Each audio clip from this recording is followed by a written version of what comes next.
Yo, I thought I'd do a little vlog. I had a question of a young man named Tyler. And Tyler asked this. He said, is it normal to have some weeks where you bench less than usual? I just did 38s for only like 5 or 6. So the question is it normal to have days where you're not as strong as other days?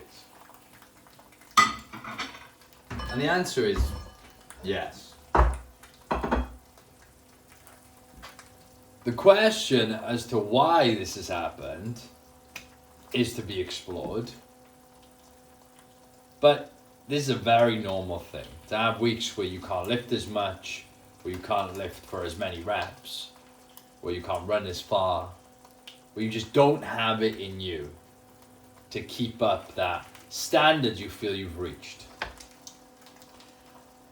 And that's because progress isn't linear. You don't just get to keep on moving like this. You don't just get to keep on climbing like this. That's not the game of life. That's not the game of anything. There's peaks and there's troughs in every endeavor. It's a universal principle and law. It doesn't matter what arena you're in, what discipline, what industry, that's always going to be the case. The question is, can you recognize when that happens? And can you adapt to what the situation, the circumstance needs from you? Can you actually show up in the ways that your body, in this case, needs to help you get back to that point, and if not further ahead? So why do we have weeks where we bench less than usual? Why do we have weeks where we can't lift as much, where we can't do as much, where we're just not feeling it? Oftentimes it's a compounding of fatigue. You know, every time you go into the gym, you stress the muscle and you train hard, you're putting the muscle under stress, you're putting the body under stress. And you eat and you recover and you rest and you do all the things that are necessary, but the body still will reach this point. It could take 4 weeks, it could take 8 weeks, it could take 12 weeks, especially if you're training hard and you're pushing yourself to that limit every single day. It'll arrive at that point eventually where it goes, whoop, I need a break. And this is where we look at introducing, say, a deload or a rest week. I believe resting is one of the hardest things anyone can do. I think when you're in a groove, when you're in a rhythm of momentum, you know, you're moving forwards at a certain pace and you're in a rhythm and you're in a flow and you're like, man, I feel good. My shoulders feel good. My chest feels good. My back feels good. I feel strong. I feel energized. You go, ba, ba, ba, ba, ba, ba, ba, ba, ba. When you reach that point where the body goes, and you just hit a wall, it can be very enticing, tempting to keep on pushing, to bang your head against that wall and keep banging until you break through. But what happens if you do that? You don't break through to the other side with energy. You break through and you're broken because you didn't give the body what it needed. So if you come to a point in your training where you're like, okay, I feel like my body's a bit beat up. I feel like my weights are digressing. I'm going backwards. I'm regressing. I can't lift as heavy. I can't lift for as long. My body's giving up very quickly. I feel a bit low, a bit down. My mood's changed. I'm really hungry. I've lost my appetite. All these things are measurements they're metrics that we can measure that can indicate to us that we need a break, that we need maybe a deload.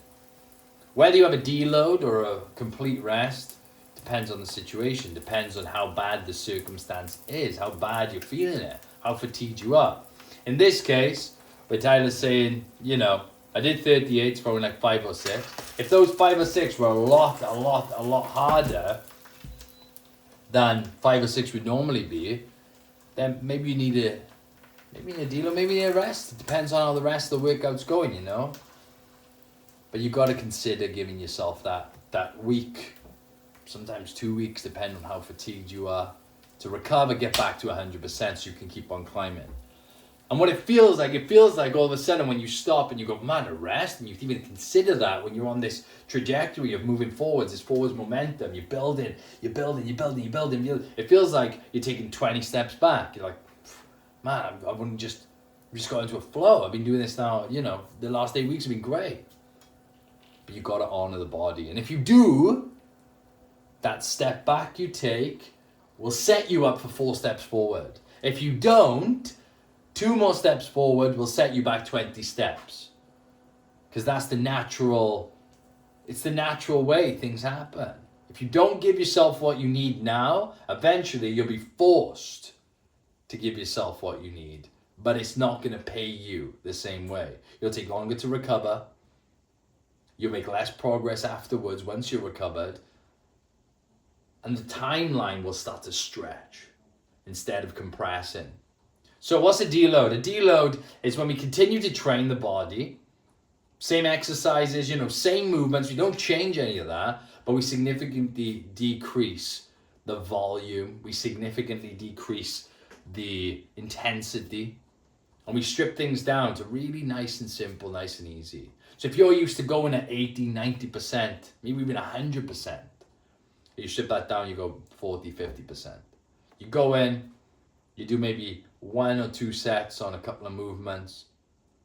Then the next few movements, you do 1, maybe 2 sets at a push. But you keep that weight low, you keep some reps in reserve. So you're not taking that body to failure anymore. You're giving it space and time to breathe and recover. You're pumping blood into the muscle. You're giving it that ability to recover by putting the blood in there and putting those nutrients into the muscle so you can recover faster, but you're not breaking the muscle down into its catabolic state, into the state where it needs a mass amounts of energy to recover.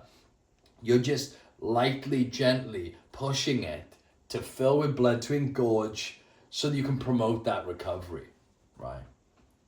If you get to a point, though, where you really are super fatigued, you don't have an appetite, you're starting to lose weight or gain weight unexpectedly, your brain's all foggy, you haven't got clarity, you feel depressed, demotivated, you don't enjoy training anymore, then maybe you need a rest.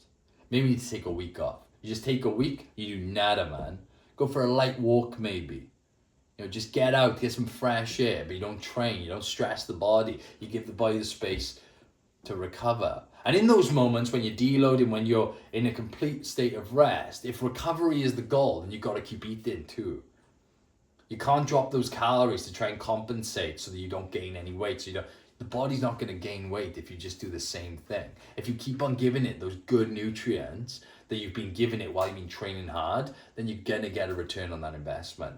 Those nutrients, instead of going towards repairing the muscle from that broken state, what they're going to do, they're going to go towards recovering your nervous system, towards recovering those muscles to get them back healthy again and feeling good, ready to hit the gym.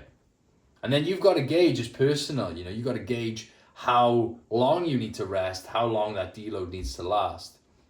And then from that point, you can go back in at a higher intensity. I would always recommend after a deload, going and testing the waters. How do I feel? I've had this week off, I've had this week to rest and recover, and now I'm going back in and I push myself to 70, 80% just to see, is everything where it needs to be? Am I feeling strong? If the answer is no, then you take another few days or another week and then you reassess. You got to listen to the body. No one can tell you what you should do perfectly. They can give you an idea, a framework to work within, and then from there you got to give honest feedback to be able to assess what you need, because you're an individual. You can't cookie cut your way to recovery. You can't cookie cut your way to gains. You can't cookie cut your way to anything. But you can use a formula, a strategy, a plan that works for other people, and then adapt it to your own needs. So on that note, it's very normal to have days or weeks where you dip. But if this is going on for a while, which it sounds like it is here, some weeks, is it weeks? Is it more than 1 week back to back this is happening? Then that's signaling that, man, you need to take a break. You got to take a break. It's super important. Rest is just as important, if not more, than running towards your goals with fire and intention. And I'm all for that, man. I'm all for setting the standard of working hard, of pushing the body, increasing intensity, driving to be the best version you can be. But on the flip side, I'm also all for setting the standard of what it means to recover, rest, and honor the body when it needs what it needs. So don't forget to recover. Don't forget to rest. Don't forget to deload or take a break when you need one, and listen to your body. Pay attention to those cues. If you want to know more about what those cues are, leave a comment below, I'll make a video.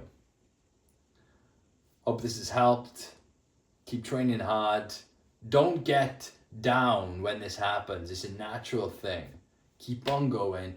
Allow the recovery to take place and watch who comes out the other side. Bigger, better, stronger, faster. Different standards, man. God bless.